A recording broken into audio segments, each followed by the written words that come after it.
বঙ্গোপসাগরে সৃষ্ট গভীর নিম্নচাপ ও মেঘনা নদীতে অস্বাভাবিক জোয়ারের ঢেউয়ে নোয়াখালীর হাতিয়া উপজেলার চেয়ারম্যান ঘাটের ঐতিহ্যবাহী মাছ বাজারের বড় একটি অংশ নদীগর্ভে বিলীন হয়ে গেছে। গত 29 মে এই ঘটনা ঘটে। ওয়ালটন আবারও মিলিনিয়ার অফারে ওয়ালটন ফ্রিজ কিনে আপনিও হয়ে যেতে পারেন মিলিয়নিয়ার।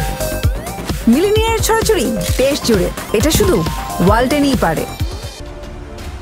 স্থানীয় সূত্র জানায়, কয়েকদিন ধরেই মেঘনা নদীতে পানি বাড়তে থাকায় বাজারটির একাংশ ভেঙে নদীতে পড়ে যায়। হঠাৎ পানির তোরে অনেক ব্যবসায়ীর মাছ, ওজন মাপার যন্ত্র সহ বাজারের অস্থায়ী ছাউনিগুলোও পানির নিচে তলিয়ে যায়। ক্ষতিগ্রস্ত ব্যবসায়ীরা জানান, বহু বছরের পুরনো এ বাজারটি হাতিয়ার অর্থনীতির জন্য গুরুত্বপূর্ণ হলেও সেখানে কোনো টেকসই বাঁধ বা স্থায়ী নিরাপত্তা ব্যবস্থা গড়ে তোলা হয়নি। তাদের দাবি, প্রতি বছর বর্ষায় ভাঙন দেখা দিলেও কার্যকর উদ্যোগ নেওয়া হয় না। এবার নদীগর্ভে বাজারের বড় অংশ চলে যাওয়ায় তারা চরম ক্ষতির মুখে পড়েছেন। হাতিয়া উপজেলা নির্বাহী কর্মকর্তা জানান, মাছ বাজারটি নদী ভাঙনের ঝুঁকিতে ছিল। নদীতে বিলীন হওয়ার খবর পাওয়া গেছে। পরিস্থিতি স্বাভাবিক হলে এলাকা পরিদর্শন করে প্রয়োজনীয় ব্যবস্থা নেওয়া হবে। বিষয়টি ঊর্ধ্বতন কর্তৃপক্ষকে জানানো হয়েছে।